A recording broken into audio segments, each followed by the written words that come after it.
বাংলাদেশ আমরা তো অনেক লোয়ার লেভেলের। যদি আপনি ১ নাম্বার থেকে ধরেন, তারাও তো গোল খাচ্ছে এবং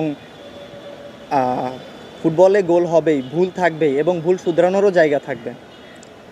তো এটা নিয়ে আমি আর কি বলতে পারি? অ্যাজ এ প্লেয়ার আমরা চেষ্টা করি যাতে আমাদের সেরাটা দিয়ে খেলার এবং ভুল যতটুকু কম করা যায়। ভুল হওয়াটা স্বাভাবিক প্লেয়ার হিসাবে।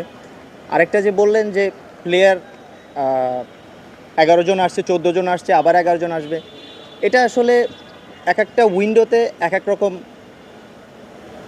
পরিস্থিতির তৈরি হয়।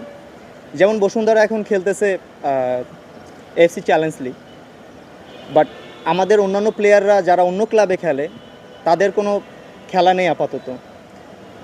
তো এটা বেটার না যে এক টিম খেলতেছে এবং আর এক টিম আর এক টিমের সব প্লেয়াররা বসে আছে। তো ফিটনেসের দিক থেকে যদি কম্পেয়ার করা হয়, তারা খেলার ভিতর আছে এবং যারা বাকি প্লেয়াররা আছে তারা যদি এখানে প্র্যাকটিস করে তাদের ফিটনেসটা আপ টু দ্য মার্ক থাকবে।